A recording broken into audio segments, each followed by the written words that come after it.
하루가 지나긴 했지만 새해 복 많이 받으십시오. 준비한 말씀부터 먼저 드리겠습니다.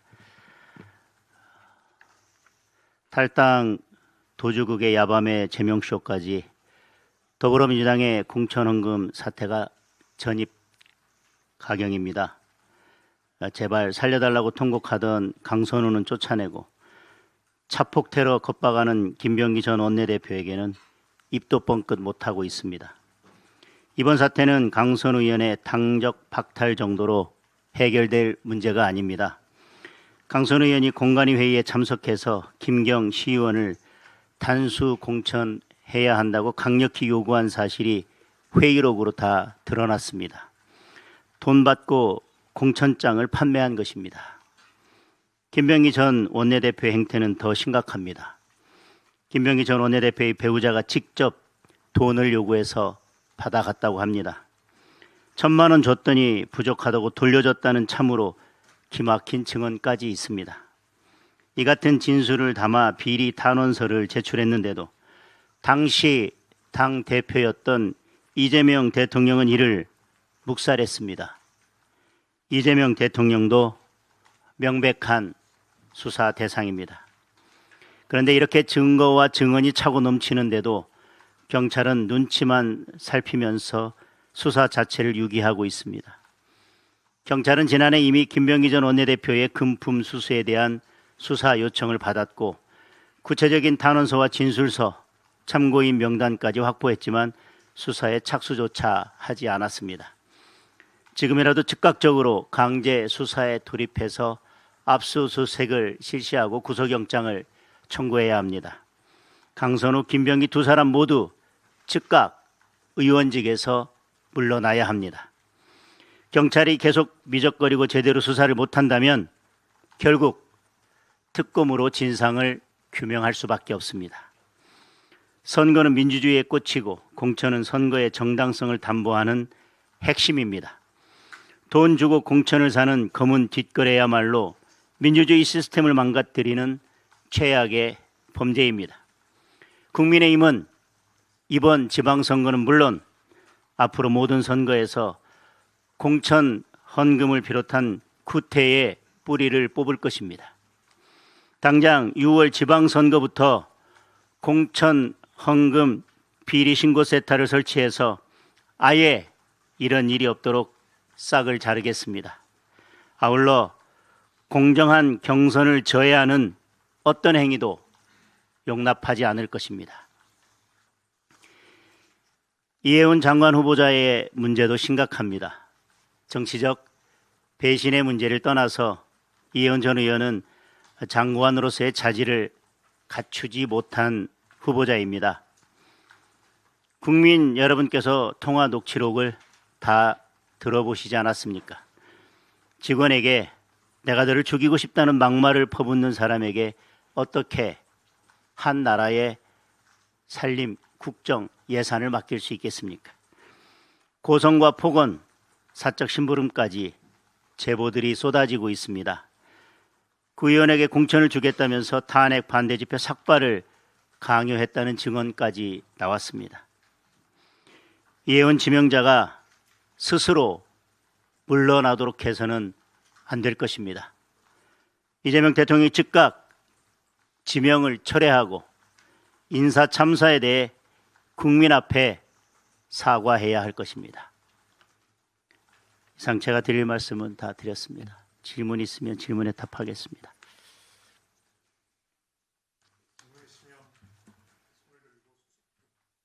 이름을 말씀해 주시기 바랍니다.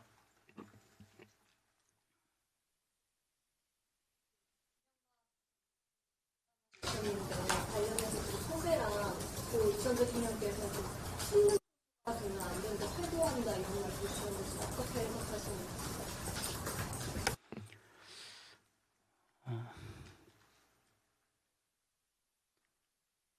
우선 이명박 전 대통령께서는 창의 정신과 도전 정신으로 서울시정과 국정을 이끌어오면서 많은 업적을 남기셨습니다. 지금 나라의 경제가 어렵고 또 우리 당의 상황도 어렵습니다. 이런 어려운 시기에 저희 당이 어떻게 나아갈지에 대해서 좋은 말씀을 주셨습니다. 우선 국민만 바라보고 정치를 해야 된다는 말씀, 그리고 미래를 준비해야 된다는 말씀, 그리고 청년들의 마음을 얻어야 한다는 말씀을 주셨습니다. 그리고 숨은 보수가 아니라 수구보수라는 표현을 쓰셨는데, 수구보수, 낡은 보수가 아니라 따뜻한 보수, 국민을 섬기는 보수, 미래를 준비하는 보수로 나가야 된다는 말씀을 주셨는데, 어려움에 처한 저희 당에 시의적절하게 좋은 말씀을 주셨다고 생각합니다. 동아일보 이상원입니다. 오전에 수석 대변인께서 백프로도 하셨지만 대표님께 직접 듣고 싶어서 질문드립니다. 당 쇄신 방안을 준비 중이라고 들었는데 언제쯤 어떤 내용을 담아서 발표하실지 궁금합니다. 그리고 한 가지 더 여쭈면 오세훈 서울시장이 어제 보수 대통합을 주장했는데 개혁신당과의 연대 등 보수 대통합에 대한 대표님의 구상은 궁금합니다. 우선 쇄신 방안에 대해서는 날짜를 잡고 있는데 지금 말씀해 달라고 하시면 제가 참 난감하고요. 시기는 너무 늦지 않은 시점에 하려고 하고 있습니다. 장소나 시기와 방식에 대해서 마지막 고민을 하고 있다는 말씀을 드리겠습니다. 보수 대통합이나 연대에 대해서 여러 말씀을 주고 계신데, 연대나 통합은 가장 적절한 시점이 있을 것입니다. 그러나 선거 전에 연대나 통합을 미리 말하게 되면 자강으로 채워야 될 부분이 연대가 차지하게 돼서 각자의 자강과 확장을 저는 해칠 수도 있다는 생각을 하고 있습니다. 연대와 통합은 적절한 시기에 국민들께 감동을 줄 수 있는 방법으로 이루어져야 된다고 생각합니다. 지방선거에 승리하기 위해서 여러 가능성을 놓고 고민하겠습니다. 그러나 지금의 상황을 놓고 연대나 통합이 필요하다라고 단정하기보다는 지금은 국민의힘의 힘을 키우는데 저는 더 많은 노력을 하는 게 맞다고 생각합니다. 그리고 통합과 연대와 관련해서 통합과 연대를 가로막는 걸림돌이 있을 수도 있습니다. 예를 들면 다른 당과 저희 국민의힘이 연대할 때 국민의힘의 현재 모습이나 여러 가지 상황들이 상대 당에게는 걸림돌이 되는 부분이 있을 수도 있을 것입니다. 마찬가지로 국민의힘이 상대당을 바라볼 때 저희가 그 상대당과 연대할 때 걸림돌이 되는 부분들이 있을 것입니다. 그 걸림돌을 누가 먼저 해결해야 되는지, 그리고 그 걸림돌을 어떻게 해서 해결해야 될지, 제거해야 될지에 대해서 여러 고민이 필요하다고 생각합니다. 당내 통합에 대해서도 마찬가지입니다. 당 대표는 개인적인 감정에 따라서, 개인적인 사감에 따라서 움직이거나 결정을 하는 자리가 아니라고 생각합니다. 당 대표가 어떤 결정을 함에 있어서는 당원들의 의사가 저는 매우 중요하다고 생각합니다. 그리고 당내 통합을 하는 데 있어서 어떤 걸림돌이 있다면 그 걸림돌이 먼저 제거되어야 할 것입니다. 만약에 그 걸림돌을 제거해야 될 책임이 있는 사람이 있다면 먼저 그 걸림돌을 제거해야 당대표가 당내 통합을 이루는데 공간이 생길 것입니다. 어떤 걸림돌은 당대표가 직접 나서서 제거할 수 없는 걸림돌이 있습니다. 어떤 걸림돌은 당원들과의 관계에 있어서 직접 그것을 해결해야 될 당사자가 있습니다. 그런 걸림돌이 해결되지 않는데도 불구하고 당원들의 의사와 상관없이 당대표가 개인적인 판단에 의해서 연대나 통합을 함부로 이야기할 수는 없는 것입니다. 그리고 그것을 당대표가 나서서 대신 설득하거나 해결해 줄 수 있는 문제도 아니라고 생각합니다. 연대나 통합에 있어서는 무작정 연대나 통합을 논할 것이 아니라 그것이 당원들에게도 국민들에게도 감동을 주거나 당원이나 국민들을 충분히 설득할 수 있는 연대나 통합이어야 된다고 생각합니다. 그 과정에서 선결해야 될 문제들이 해결되지 않았는데 그저 형식적으로 연대나 통합을 밀어붙인다면 오히려 그것이 당의 에너지를 떨어뜨릴 수도 있다고 생각합니다. 따라서 그런 여러 상황들이 잘 조율되고 해결될 때 제대로 된 통합과 연대를 논할 수 있다는 게 지금으로서의 제 생각입니다. 네.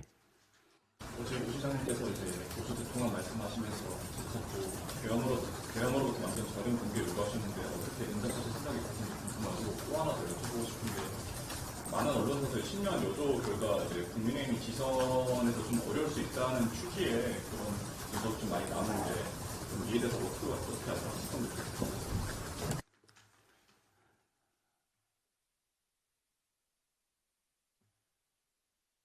우선 계엄에 대해서는 제가 입장을 밝히지 않은 것이 아닙니다. 이미 여러 차례 입장을 밝혔고 그리고 이석열 위원장과 제가 이 자리에서 말씀을 나눌 때도 입장을 밝혔고 얼마 전에 충북 오송에서 있었던 당원 대회에서도 제가 입장을 분명히 밝혔습니다. 그런 입장에도 불구하고 당내에서 계속 우리 스스로 과거의 문제를 언급하는 것에 대해서는 안타까움이 있습니다. 다시 한번 제 생각을 정리하겠습니다. 우선 국민의힘은 두 번의 탄핵을 겪었습니다. 탄핵은 어느 정당의 문제가 아니라 한 정권의 문제가 아니라 국가 전체적으로 있어서는 안 될 비극적인 사태라고 생각합니다. 탄핵이 있게 되면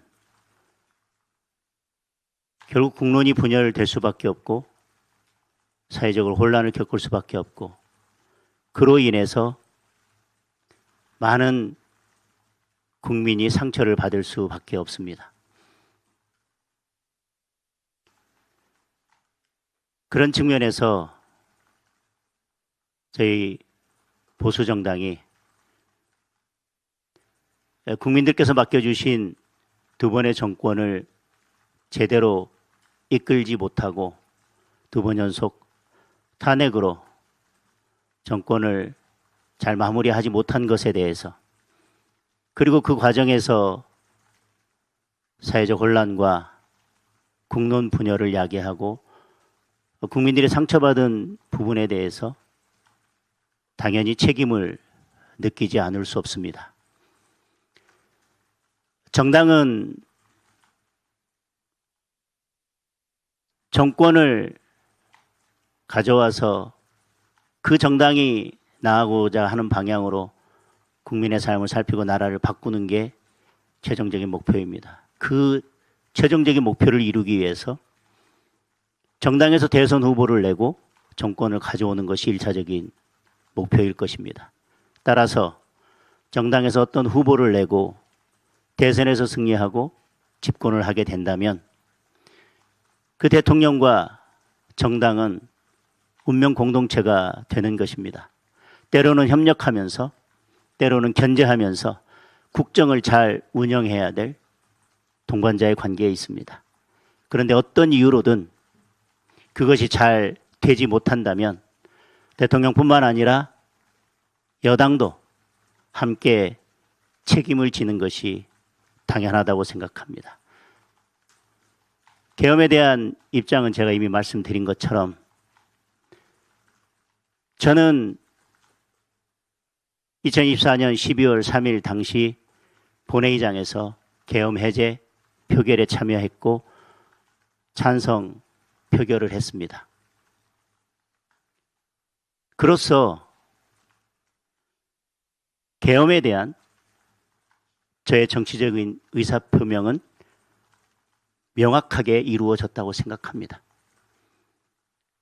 계엄에 대한 제 입장, 2024년 12월 3일 당시 상황은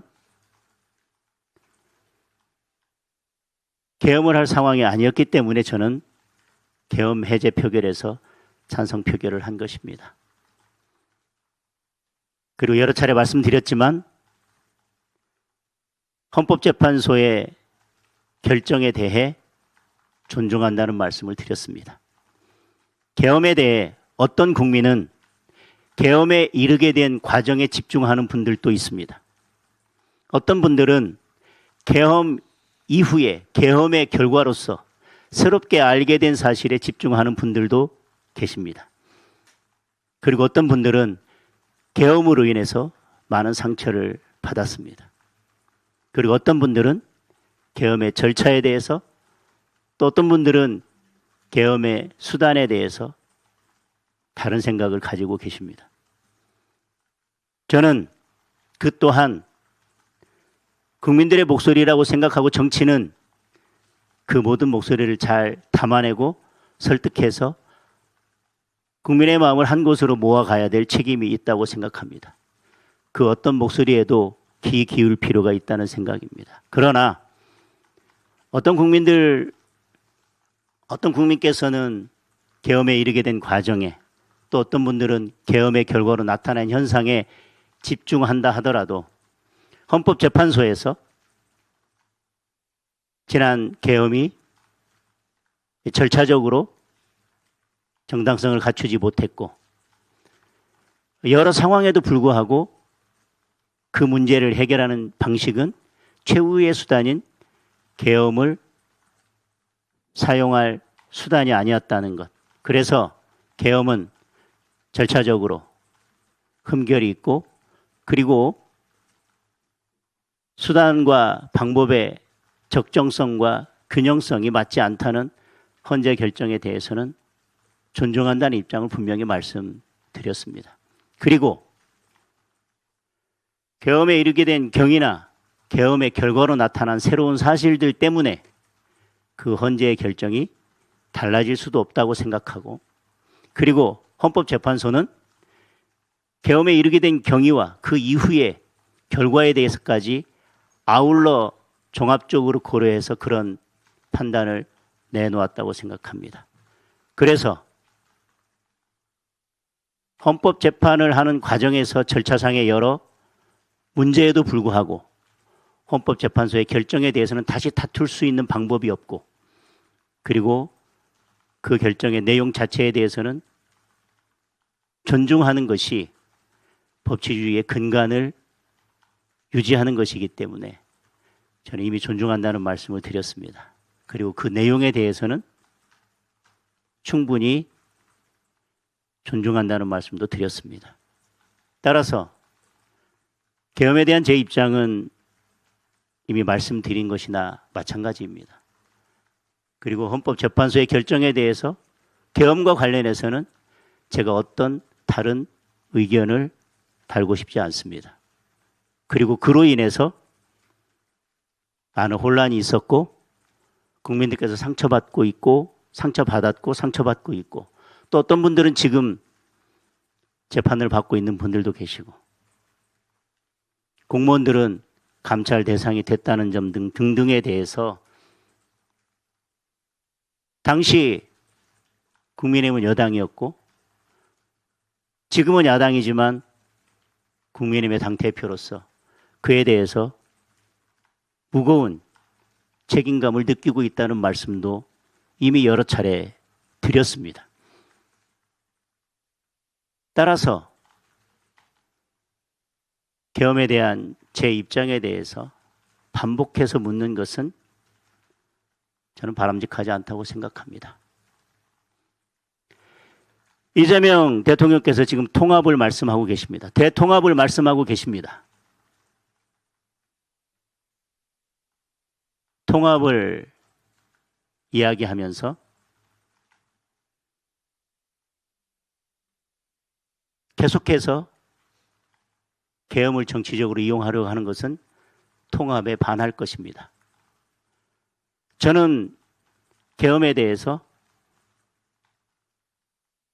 제 입장을 분명히 밝혔습니다.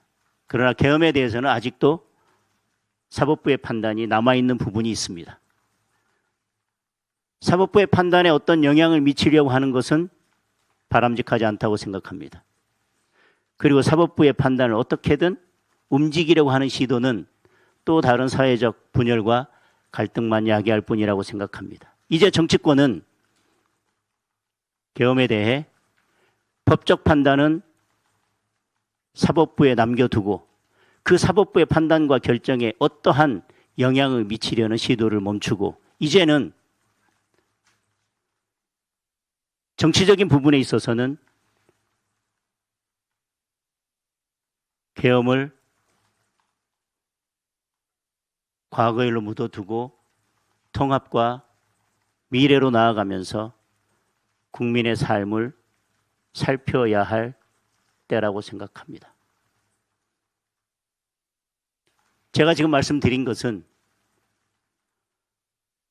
상황에 따라서는 어떤 것을 강조해서 표현하느냐 또 어떤 분들을 대상으로 말씀드리냐에 따라서 차이가 있었을 수는 있겠지만 계엄이나 탄핵이나 헌재 결정에 대해서 제 입장이 달라진 바도 없고 앞으로도 달라지지 않을 것입니다.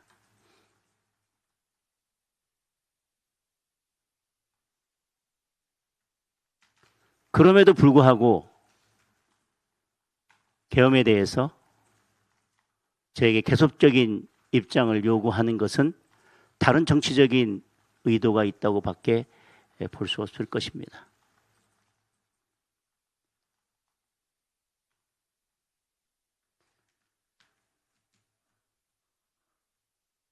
다시 한번 말씀드립니다.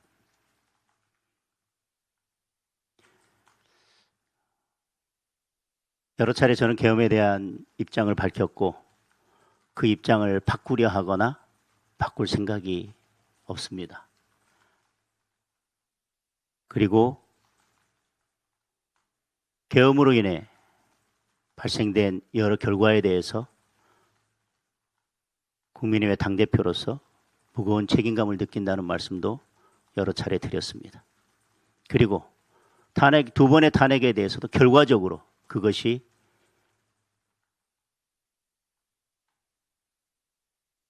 국론을 갈라놓는 결과를 야기했고 사회적으로 갈등을 야기했으며 많은 국민들께 상처를 드린 점에 대해서 역시 국민의회 당대표로서 무거운 책임감을 느낀다는 말씀을 드렸고 그 이전에도 드렸었습니다.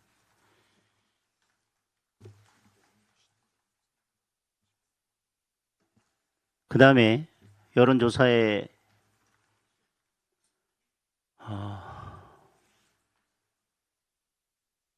대해서 말씀드리겠습니다. 지방선거는 전국적인 여론으로 유불리를 판단할 문제는 아니라고 생각합니다. 각 지역마다 민심이 다를 수 있고 그리고 전체적인 여론조사 지표와 달리 각 지역마다 다른 상황이 있을 수도 있다고 생각합니다. 따라서 지방선거에 있어서는 중앙당에서 전체적인 민심을 잘 살피고 국민들께 마음을 얻으려는 노력도 해야 하지만 각 후보들이 해야 될 역할들도 있다고 생각합니다.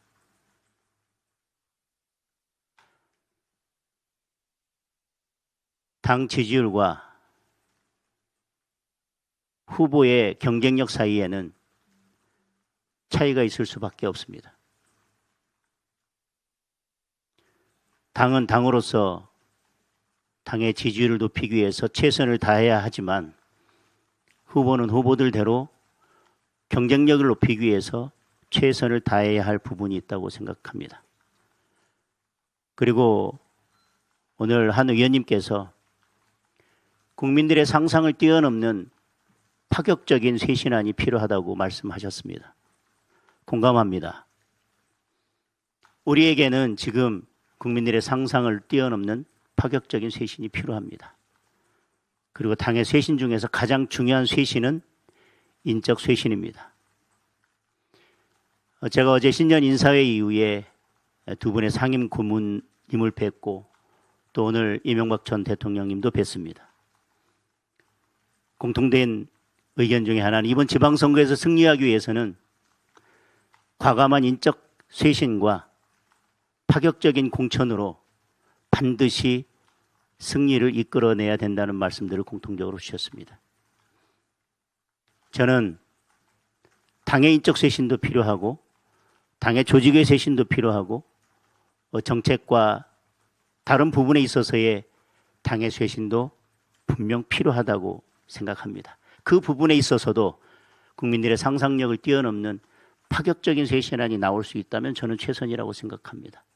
그러나 지방선거를 임함에 있어서 지방선거 공천에 있어서도 새로운 인물들로 그리고 국민들께서 감동할 수 있는 인물들로 인적 쇄신을 이루고 파격적인 공천을 하는 것이 지방선거 승리의 또 하나의 전제 조건이라고 생각합니다. 의원님들께서 국민들께서 상상하지 못할 만큼의 파격적인 쇄신을 말씀하고 계십니다. 저는 이번 지방선거에서 승리를 위해서 공천에 있어서도 새로운 인물들로 파격적인 공천 혁신을 시도하겠습니다.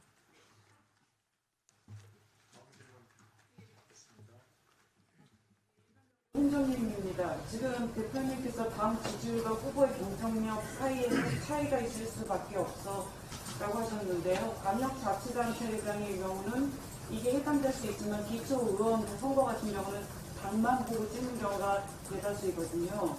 지금 말씀드린 것처럼 그래서 당이 해야 될 역할도 있고요.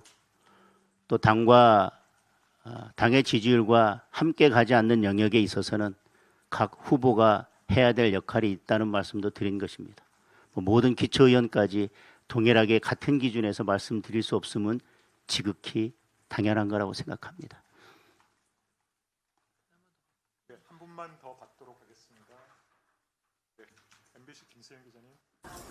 김세영입니다. 아까 이행호 후보자 관련해서 말씀을 해주셨는데요. 아무래도 후보자가 이행호 총선 때도 저희 당에 공천을 받았던 이유였는데 그 과정에 혹시 관련 부가 공작들이나 이런 인증 과정이 있었는지. 총선을 하다 보면 당내 경선도 하게 되고 또 상대 후보와 경쟁을 하게 됩니다.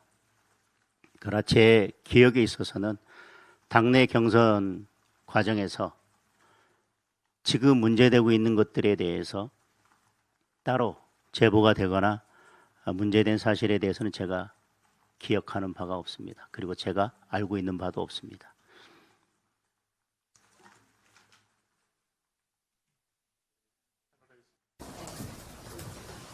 이명박 전 대통령 만나실 때 통합과 단결 필요하다고 하면서 결단도 필요한 시점이라고 하시는데 결단 어떤 방향에서 대략적으로 하는 말씀해 주시는지요.